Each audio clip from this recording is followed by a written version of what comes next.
America హెచ్-1బి వీసాల ఫీజును US president Donald Trump $1,00,000లకు పెంచేసిన సంగతి మనకు తెలుసు. $1,00,000 అంటే మన ఇండియన్ రూపీస్‌లో చూసుకుంటే 88 లక్షల పైమాటే.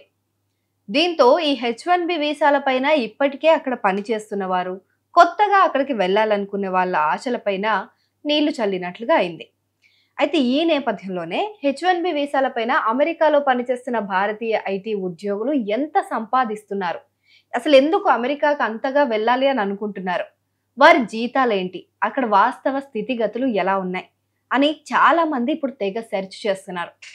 మరి నిజానికి అమెరికాకు వెళ్ళిన మన వాళ్ళ శాలరీ స్ట్రక్చర్ ఎలా ఉంటుంది అసలు? ఈ వీడియోలో తెలుసుకునే ప్రయత్నం చేద్దాం.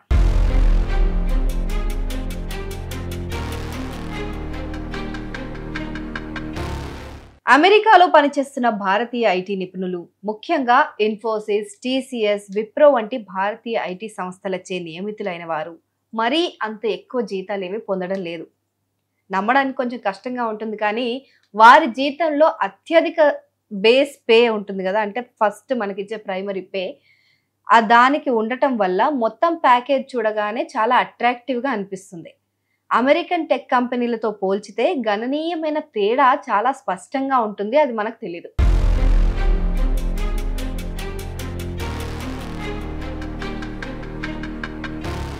అయితే అమెరికాలో ఈ ఉద్యోగుల బేస్ పే అంటే బేసిక్ శాలరీ వచ్చేసి మొత్తం 70 to 90% వరకు ఉంటుంది. ఇది యుఎస్ డిపార్ట్మెంట్ ఆఫ్ లేబర్ నిర్ణయించిన వేతన స్థాయిలను బట్టి ఆధారపడి ఉంటుంది దానిపైన.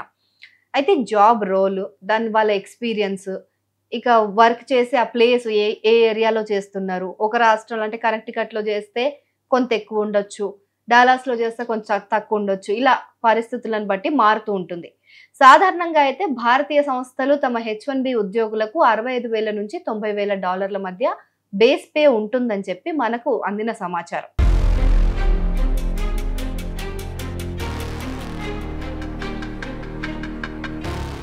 ఇది ఉద్యోగులు స్వదేశానికి తిరిగి వచ్చాక కొన్ని సంస్థలు ఆ జీతాన్ని భారీగా తగ్గించేస్తున్నాయి కూడా.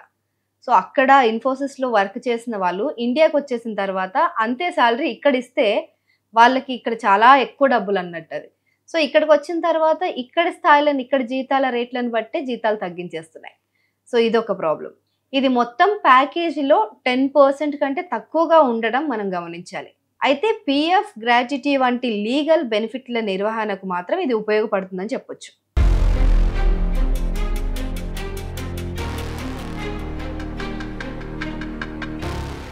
ఇక ఈ బేస్ పే కాకుండా వాటిపైనే కొన్ని ఆన్సైట్ అలవెన్స్లు, హౌసింగ్, కాస్ట్ ఆఫ్ లివింగ్ అడ్జస్ట్మెంట్లు, రీలొకేషన్ సపోర్టు, ఇవన్నీ కూడా ఉంటాయి. జీతంలో ఒక 5 నుంచి 20% వరకు ఇవే ఉంటాయి. అయితే ఇవి ప్రాంతాన్ని బట్టి, సంస్థ విధానం పైన ఆధారపడి ఉంటాయి. యుఎస్లోని స్థానిక ఉద్యోగుల అలవెన్స్లతో పోలిస్తే చాలా తక్కువగా ఉంటాయని చెప్పొచ్చు.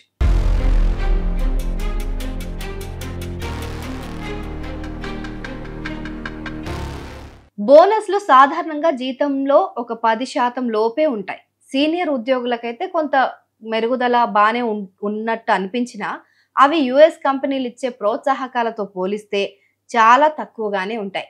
ఉదాహరణకు గూగుల్, మైక్రోసాఫ్ట్, అమెజాన్ వంటి సంస్థలు హెచ్-1బి ఉద్యోగులకు $1,20,000 నుంచి $2,00,000 వరకు బేస్ పే ఇస్తుంటారు.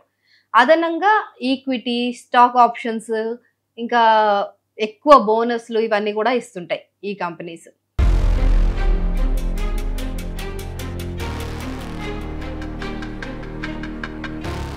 మరి వీటి వల్ల ఏంటి యూజ్ అనంటే, హెచ్-1బి ఉద్యోగులకు హెల్త్ బెనిఫిట్స్ కింద ఆరోగ్య బీమా ఉంటుంది. అక్కడ డెంటల్, కంటి వైద్యం ఇలాంటివన్నీ కూడా ఇన్సూరెన్స్లు బాగా ఉంటాయి. ఇవైతే ప్రాథమిక ప్రయోజనాలు అక్కడ. సో హాస్పిటల్కి వెళ్తే రూపాయి ఖర్చు లేకుండా ఇన్సూరెన్స్ పని చేసుకొని రావచ్చు. సో ఆ ఇన్సూరెన్స్ కూడా మొత్తం ఈ ఎంప్లాయే కట్టుకోవాలి. ఇవి అక్కడ మ్యాండేటరీ అన్నమాట.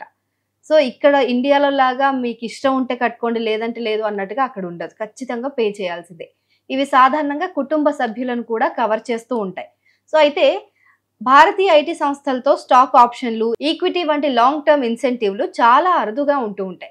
ప్రత్యక్షంగా యుఎస్ కంపెనీలతో నియమితులైన ఉద్యోగులకు మాత్రమే ఇవి సాధారణంగా లభిస్తూ ఉంటాయి.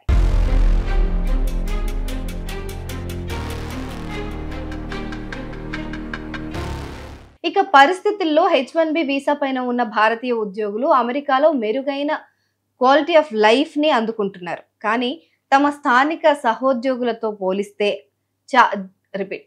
కానీ అక్కడ అమెరికన్‌లతో పోలిస్తే జీతాల పరంగా చాలా తక్కువగా ఆర్జిస్తున్నారు ఎన్ఆర్ఐలు. దీన్ని బట్టి అమెరికాలో H1B వీసాల ప్రస్తుత పరిస్థితి గురించి ఆందోళన పడాల్సిన అవసరం అయితే ఏం లేదు. ఎందుకంటే అమెరికన్‌ల కంటే చాలా తక్కువ జీతాలకు పనిచేయడానికి మనవాళ్ళు సిద్ధంగా ఉన్నారు.